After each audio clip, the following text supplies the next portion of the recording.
காலத்தில் ஒரு பெண்மணி வந்தார்கள். அவர்கள் உரையாற்றி கொண்டிருக்கும் போது வந்து சொன்னார்கள், அன்ன இம்ராத்தன் ஜாஅத்தில் நபி ஸல்லல்லாஹு அலைஹி வஸல்லம் ஃபகாலத் ஜிஇது லி அஹபலக நஃப்ஸி என்றார்கள். அல்லாஹ்வுடைய தூதரே, என்னை நான் உங்களுக்கு அப்படியே அன்பளிப்பாக தந்து விட்டேன். எனக்கு மகரும் வேண்டாம், ஒன்று வேண்டாம், என்னை திருமணம் முடித்துக் கொள்ளுங்கள் என்றார்கள். ஒரு பெண்மணி இந்த ஹதீஸை கொண்டு வருகிறார்.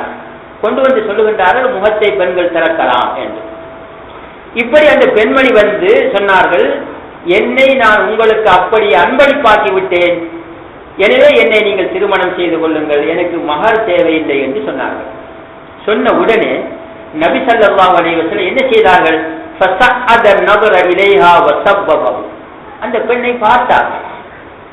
அப்படி நன்றாக மேலே பார்த்து விட்டு தலையை கீழே குனிந்து விட்டார்கள். பிறகு ஒரு சஹாபி எழுந்து, யார சொல்லலாம், உங்களுக்கு தேவையா, எனக்கு முடித்து வையுங்கள் என்றார்கள். உடனே கேட்டால், ஒரு இடத்துல என்ன இருக்கிறது மகருக்கு? ஒரு மோதிரமாக இந்த எடுத்து கொண்டு வா. போனார்கள், திரும்பி வந்தார்கள், மோதிரம் கூட இல்லை, யார சொல்லலாம். ஏழை, சரி, குர்ஆன் வசனங்கள் பாடம் இருக்கிறதா? ஆம். அப்ப கல்யாணத்தை முடிச்ச அந்த பெண்ணை அந்த வசனத்தை ஓதி கொடுத்தான். இதான் மகர். இந்த ஹதீஸை கொண்டு வந்து சொல்லுகின்றார்கள், இந்த பெண்மணி வந்து என்னை உங்களுக்கு அன்பளிப்பாக தந்து விட்டேன் என்று சொன்னவுடன் நபி ஸல்லல்லாஹு அலைஹி வஸல்லம் நன்றாக பார்த்தார்கள். பார்த்து விட்டு பிறகு தலையை குனிந்து விட்டார்கள். எனவே அந்த பெண்ணுடைய முகம் திறந்திருந்ததுனால பார்த்தார்கள். முகம் மூடி இருந்தால் பார்க்க முடியுமா என்று கேட்கிறார்கள். இது சரியா? முகம் திறந்திருந்திருக்க போய்தானே பார்த்தார்கள். எனவே பெண்கள் முகத்தை திறக்கலாம் என்கிறார்கள். இங்கும் நாம் சொல்வோம், இது பர்தாவுக்கு முந்தினது ஒன்று. சரி, நீங்கள் இங்கு பெண் முகத்தை திறந்திருந்தால் என்று சொல்லுகின்றீர்கள். அப்படி என்றால் இந்த ஹதீஸை நன்றாக கவனியுங்கள், மிக முக்கியமாக கவனிக்க வேண்டியது. இதில் வருகின்றது, நன்றாக அந்த பெண்ணுடைய முகத்தின் பக்கம் அப்படி பார்வையை உயர்த்தி பார்த்தார்கள். சொன்ன உடனே அதற்கு பிறகு பிறகு பார்வையை தாழ்த்தி கீழையும் பார்த்தார்கள். ரெண்டு வந்துடுங்க, இதை விட்டுட்டான். கீழையும் பார்த்தார்கள், விட்டுட்டான். இப்ப இவங்க சொல்ற மாதிரி மேலே பார்த்தார்கள், முகம் திறந்திருந்தது. கீழையும் பார்த்தார்கள், எனவே கீழையும் திறந்திருந்தது. எடுக்கலாமா? ஏன் கீழே பார்த்தா திறந்திருந்து? எவ்வளவு ஒரு பிழையான விளக்கம். அப்ப இன்றைக்கு ஒரு ஆள் திறந்து மினிஸ்டர் அடிச்சுட்டு வருவார். ஒரு பெண் ஹராம்னு சொன்னா சொல்வார். புகாரி ஹதீஸை பாருங்க, நபி ஸல்லல்லாஹு அலைஹி வஸல்லம் சஅத நظر இலைஹா வஸப்பபஹு, அந்த பெண்ணை மேலையும் பார்த்தார்கள், கீழையும் பார்த்தார்கள். எனவே அந்த சஹாபி பெண் முகத்தையும் திறந்திருந்தார்கள், கீழையும் திறந்திருந்தார்கள் என்று சொன்னா என்ன செய்யுது? இந்த உலமாக்கள் என்ன செய்வாங்க? கொஞ்சம் சிந்திச்சு பாருங்க, எவ்வளவு பிழையான விளக்கம். சுபஹான், அர்த்தம் இல்லை. அப்ப என்ன விஷயம்? உங்களுக்கு ஒரு சண்டை, அப்ப ஏன் பார்த்தா? ஏன் பரதா போட்டு ஒரு பெண்ணை பார்க்கல? ஒரு பெண் பரதா போட்டு இப்படி பார்க்கறது இல்லையா? இந்த உலமாக்களுக்கு முகத்தை திறக்கலாம் என்று சொல்வது சந்தேகம் வந்தால், இவர்கள் ஒரு பெண்ணை எடுத்து உங்களோட மனைவிமார்களை ஃபுல்லா பரதா போட்டு கூட்டிட்டு வடக்கு கிழக்கு போட்டோம். போன செக் பாயிண்ட் வர போன உடனே அங்க செக் பாயிண்ட் வந்து அவங்க சோதிப்பாங்க. சோதிச்சுட்டு பெண்ணை பார்ப்பாங்க, பரதா அறிந்த தொடங்க. இவர் சொல்லுவாரு, அறிந்த பேச என்ன அப்படி முஸ்லீம் கட்டிய முஸ்லீம் கட்டி அதை கட்டி அந்த சொந்த காட்டிட்டு போனாங்களே, நான் அப்படி அதை பறந்த முஸ்லீம் கட்டி அறிந்தது அப்படித்தானே சொல்லணும். நாம நடக்குது அப்படி பறந்த முஸ்லீம் கட்டிய அப்படி 3 அறிந்த அஹமத என்று கீழே பாக்குறேன். அப்படி கீழே கப்புளு தொகலாத காலையும் முடியாது. ஓ கப்புளு தொகண்டோன்னு பொகமாட்டோ சாப்பிட்டு அறிந்தது அப்படி முஸ்லீம் கட்டி. அப்போ அவனுக்கு ஆச்சரியம், நல்லா பாக்குறாரு. இப்படி பார்த்துட்டு ஏண்ட அசல முகத்தினேன்னு உங்களுக்கு என்ன வச்சுக்கிட்டீங்களா ஏண்டங்கிறா. இது நடக்கிற விஷயம். இது அல்லாஹ் உதவி செய்யறது முஸ்லீம்களுக்கு. அவருக்கு என்னத்தை அல்லாஹ் போறான், இன் தன்சுருல்லா என் சுரு, நீங்க அல்லாஹ்வுக்கு உதவி செய்ய அல்லாஹ் உங்களுக்கு உதவி செய்வான், போங்கன்னு விட்டுறான். இப்போ நாம அங்க போய் சொல்றோம், இவரு இப்படி செக் பண்ணாரு, உச்சிலேருந்து உள்ளங்கால் வரைக்கும் பார்த்தான். பார்த்துட்டு காலை மூடி இருக்கான்னு கேட்டாருங்கிறான். அப்புறம் இந்த பெண் எல்லாம் திறந்துட்டு கேட்டான். இப்படி யாரை விளங்குவாங்க சொன்ன உடனே என்ன அந்த மோதியை தாண்டிய பெண் அப்படியே தொடர்ந்து கூட்டி போய்க்காரு போல. செப்பு இந்த ஒசக்கங்கள் எல்லாம் பார்த்தாங்களாங்க, யாரும் இப்படி விளங்க மாட்டாங்க. எனவே அந்த பெண்மணி ஒன்று இது பர்தாவுக்கு முன்னால் உள்ளது, அல்லது அவர்கள் பர்தா போட்டுக் கொண்டுதான் இருந்தார்கள், அல்லாஹ்வுடைய தூதர் பார்த்தார்கள், இவ்வளவுதான்.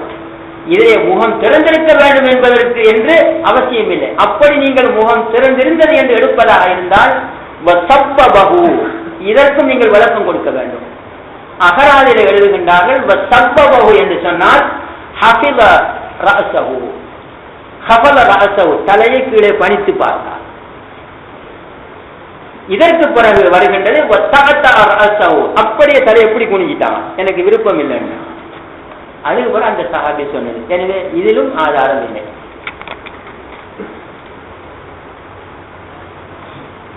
அடுத்தது இன்னொரு ஆதாரத்தை கொண்டு வரான். அது என்னன்னு கேட்டால், நபி ஸல்லல்லாஹு அலைஹி வஸல்லம் அலி ரலியல்லாஹு அன்ஹு அவர்களை பார்த்து சொன்னார்கள், லா துத்பிஉ நஸரத்தன் நஸரா ஃபஇன்ன லக்கல் ஊலா வலைஸ லக்கல் ஆখিরাண்டா. சரியான ஹதீஸ் இது. அலியே, ஒரு பெண்ணை தொடர்ந்து பார்க்காது, முதல் ஒரு முறை பார்வை பார்க்கப்பட்டு விட்டால் அது குற்றம் இல்லை, இரண்டாவது முறை பார்க்க வேண்டாம். இதை கொண்டு வந்து சொல்றாங்க. இந்த ஹதீஸ் எதை காட்டுது? பெண்கள் முகத்தை திறந்து இருப்பாங்க. நாம சொல்ற முஸ்லீம்கள் மட்டும்தானா இருப்பாங்க, வேற பெண்கள் இல்லையா? இஸ்லாமிய நாட்டுல எத்தனை ஜாதி பெண்கள் முகத்தை திறந்து கொண்டு போவாங்க. அதுக்கு சொல்லப்பட்டது இது. ஏனென்றால் குர்ஆன் ஹதீஸ்ல தெளிவாக 5 ஆதாரங்கள் இருக்கும் போது எந்த ஒரு முஸ்லீம் பெண்ணும் முகத்தை திறக்க மாட்டார்கள். 6-7 ஆதாரங்களை பார்த்தோம். அவர்கள் இந்த ஆயத்தின்படி ஹதீஸின்படி அமல் செய்திருக்கிறார்கள். இப்படியும் இருக்கின்றது. அடுத்தது இன்னொரு ஹதீஸை கொண்டு வருகின்றார்கள். அதாவது ஹதீஸ் என்றால் ஒரு முர்சல் என்று சொல்லப்படும் உசூல் ஹதீஸி. அந்த அறிவிப்பாளர் தொடர் அறுபட்டது. அது என்ன? ஆயிஷா அவர்கள் கூறுகின்றார்கள், அன்ன அஸ்மா பின்த் அபி பக்ரின் தகலத் அலா ரசூலுல்லாஹி ஸல்லல்லாஹு அலைஹி வஸல்லம் வ அலைஹா சியாப் ரிகா ஃபஅரத அன்ஹா. அதாவது ஒரு முறை நபி ஸல்லல்லாஹு அலைஹி வஸல்லம் அவர்கள் ஆயிஷாவுடைய வீட்டில் இருக்கும்போது இவருடைய சகோதரி அஸ்மா வந்தார்கள். அவர்களுடைய துணிமணி மிகவும் மெல்லியதாக இருந்தது, உடம்பெல்லாம் தெரிய ஆரம்பித்தது. உடனே நபி ஸல்லல்லாஹு அலைஹி வஸல்லம் அவர்கள் தங்களுடைய முகத்தை திருப்பிக் கொண்டார்கள். பிறகு சொன்னார்கள், வகால லஹா யா அஸ்மா, அஸ்மாவே, இன்னல் மர்அத இதா பலகத்தல் மஹீத் லம் யஸ்லுஹு அன் யுரா மின்ஹா இல்லா ஹாதா வ அஷார இலா வஜ்ஹிஹி வ கஃபைஹி. அபூ தாவூத். அவர்களை பார்த்து சொன்னார்களாம், அஸ்மாவே, ஒரு பெண் பருவ வயதை அடைந்து விட்டால் இந்த முகத்தையும் கையையும் தவிர வேறு எதையும் பார்க்க முடியாது என்றார்கள். இதை வச்சு சொல்றாங்க, முகத்தையும் கையையும் தவிர என்று சொல்லிட்டாங்களே, அப்ப முகம் கையும் திறந்திருக்கலாம் என்று கூறுகின்றார்கள். இது நல்ல கவனிங்க. இது ஏன் சொன்னாங்கன்னு கேட்டால், அவங்க ஒரு துணி உடுத்தி கொண்டு வந்திருந்தாங்க, மெல்லிய துணி. இதை பார்த்து விட்டு தான் அல்லாஹ்வுடைய தூதர் சொன்னாங்கன்னா, இந்த மாதிரி ஒரு பெண் பருவ வயதை அடைந்து விட்டால் அவளுடைய முகத்தையும் கையையும் தவிர வேறு எதையும் பார்க்க முடியாது என்று சொன்னதாக இதை கொண்டு வருகின்றார்கள். இது முதலாவது. இது முர்சல் என்று சொல்லப்படும். முர்சல் என்றால் இது ஹதீஸ் அல்ல, அறிவிப்பாளர் தொடரில் ஒருவர் விழுந்திருக்கின்றார். இந்த ஹதீஸை அபூ தாவூத் என்பவர் ரிவாயத் செய்திருக்கின்றார்கள், பைஹக்கியும் ரிவாயத் செய்திருக்கின்றார்கள். பைஹக்கி சொல்லுகின்றார்கள், இது பலவீனமான ஹதீஸ், இது சஹீஹ் அல்ல, பலவீனமானது. இதே போன்று அபூ தாவூத் மராசில் என்ற ஒரு கிதாபிலே கொண்டு வந்திருக்கின்றார், அதுவும் முர்சல் என்று கூறுகின்றார். என்ன காரணம் என்று கேட்டால், இந்த அறிவிப்பாளர் தொடரில் ஹாலித் இப்னு துரைக் என்று ஒருவர் இருக்கின்றார். லம் யுத்ரிக் ஆயிஷா, இவர் ஆயிஷா அன்னை ஆயிஷாவை காணவில்லை. எனவே இவருக்கும் ஆயிஷா ரலியல்லாஹு அன்ஹா அவர்களுக்கு இடையில் ஒரு அறிவிப்பாளர் விழுந்திருக்கின்றார். எனவே இஸ்லாத்தில் இது ஹதீஸாக எடுக்கப்பட மாட்டார். ஒன்று. இரண்டாவது, இதிலே ஒருவர் இருக்கின்றார், சயீத் இப்னு குஷைர் என்பவர். இவர் லைஃப் என்று கூறுகின்றார் தக்ரீபிலே இப்னு ஹஜர். எனவே இது ஆதாரமாக எடுக்க முடியாது. அடுத்தது பாருங்கள், இது குர்ஆனுக்கு முரணாக இருக்கின்றது. எப்படி என்ற பாருங்கள், இது சஹீஹ் இல்லை. இதை சஹீஹ் என்று நீங்கள் எடுத்துக்கொண்டால் கூட இது ஃபர்தாவுடைய இது இறங்குவதற்கு முன்னால் அவர்கள் மெல்லிய துணி உடுத்திக் கொண்டு வந்ததால் அல்லாஹ்வுடைய தூதர் சொன்னார்கள், இப்படி உடம்பை காட்டக்கூடாது, முகத்தையும் கையையும் தான் காட்டலாம் என்றார்கள். இது ஆரம்பத்தில் இருந்த ஒன்று. முகத்தையும் கையையும் தான் காட்ட முடியும், இதை காட்டக்கூடாது என்று சொன்னார்கள். இது கை என்று எடுத்தால் கூட, ஆனால் அப்படி எடுக்க முடியாது. பாருங்கள், இது குர்ஆனுக்கு நேர் முரண். என்று கேட்டால் குர்ஆனிலே எப்படி வருகின்றது என்று கேட்டால், அவர்கள் ஆண்கள் தங்களுடைய பார்வைகளை தாழ்த்த வேண்டும், பார்க்கவே கூடாது பெண்களை. பெண்கள் ஆண்களை பார்க்க கூடாது. ஆனால் இதிலே வருகின்றது, இன்னல் மர்அத இதா பலகத், ஒரு பெண் பருவ வயதை அடைந்து விட்டால் லம் யஸ்லுஹு அன் யுரா இல்லா ஹாதா வஹாதா, முகத்தையும் கையையும் தவிர வேறு எதையும் பார்க்க முடியாது என்றார்கள். எனவே முகத்தையும் கையையும் பார்க்கலாம் என்று இது காட்டுகிறது. ஆனா முகத்தையும் கையும் பார்க்கலாமா? முகத்தையும் கையையும் பார்க்க கூடாது என்று இஸ்லாம் தடை விதித்திருக்கின்றது. ஆனால் இது சொல்லுகின்றது முகத்தையும் கையையும் பார்க்கலாம் என்று. எனவே இது தெளிவாக குர்ஆனுக்கு முரணாக இருக்கின்றது. எனவே இதை ஒரு ஆதாரமாக எடுக்கக்கூடாது. ஒரு கால் எடுப்பதாக இருந்தால் கூட இது பர்தாவுடைய வசனம் இறங்குவதற்கு முன்னால் உள்ளது. ஸல்லல்லாஹு அலைஹி வஸல்லம் சொன்னார்கள், இப்படி மெல்லிய ஆடை அணிய வேண்டாம், உடம்புகளை யாரும் பார்க்க கூடாது, முகத்தையும் கையையும் தவிர. இது ஆரம்ப சட்டம். பிறகு வந்து விட்டது முழுமையாக நீங்கள் மறையுங்கள் என்று. அடுத்து இது சஹீஹ் அல்ல, இது முர்சல், இது லைஃப் என்று கூறுகின்றார்கள். இது ஹதீஸ் அல்ல, இது சனது அறிவிப்பாளர் தொடர் அறுபட்டிருக்கின்றது. இதிலே ஒரு ராவி இருக்கின்றார் பலவீனமானவர். இந்த துரைக் என்பவர் ஆயிஷாவை சந்தித்ததும் இல்லை. எனவே பல கோளாறுகள் இதில் இருக்கின்றன. இதை எடுத்துக்கொண்டு வந்து குர்ஆனிலே உள்ள சட்டத்தை மாற்ற முடியுமா? சஹீஹான ஹதீஸுடைய சட்டத்தை மாற்ற முடியுமா? முடியாது. எனவே இதை ஒரு முஸ்லீம் ஆதாரமாக எடுக்கவே கூடாது. அது மட்டுமல்ல, சவுதி அரேபியாவில் சமீபத்தில் காலம் சென்ற இந்த முகம் திறக்கலாம் என்று கூறுகின்றார்களே, இவர்களுடைய தலைவர்களில் ஒருவர் ஷேக் பின் பாஸ்.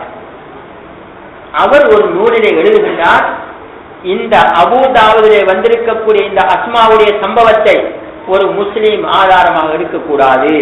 ஏனென்றால் மத்தன் முன்கரன் கூறுகின்றார், இதிலே உள்ள வாசகம் நிராகரிக்கப்பட வேண்டியது. ஏன்?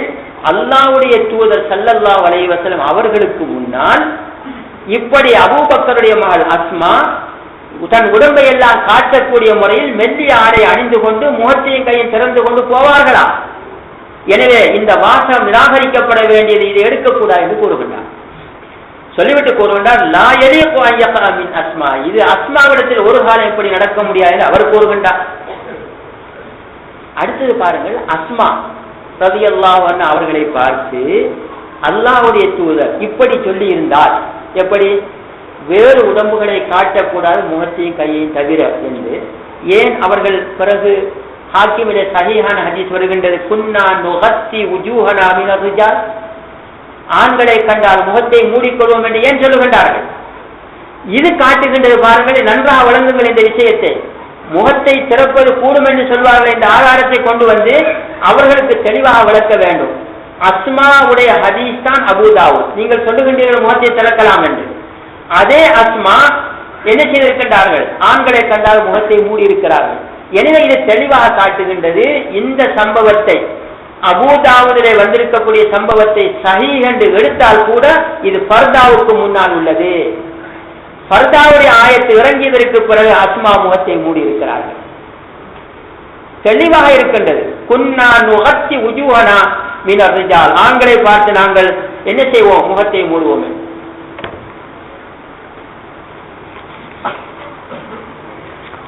அடுத்தது இவர்கள் முன்வைக்கக்கூடிய மிக பலமான ஆதாரம். இந்த இடத்தில் சொல்றார்கள், முகத்தை திறக்கலாம் என்பவர்கள் நாம் இப்போது காட்டிய இந்த ஹதீஸ்கள் அவர்களே சொல்லுகின்றார்கள். எப்படி? நாங்கள் முகத்தை திறப்பதற்கு கூடும் என்பதற்கு இந்த ஆதாரங்களை முன்வைக்கவில்லை. இந்த ஆதாரங்களை முன்வைத்தால் இவர்கள் சொல்லுவார்கள் இது ஃபர்தாவுக்கு முன்னால் உள்ளது என்று. அதையும் சொல்லி காட்டலாம். அப்ப அவங்களுக்கே விளங்குது இது ஃபர்தாவுக்கு முன்னால்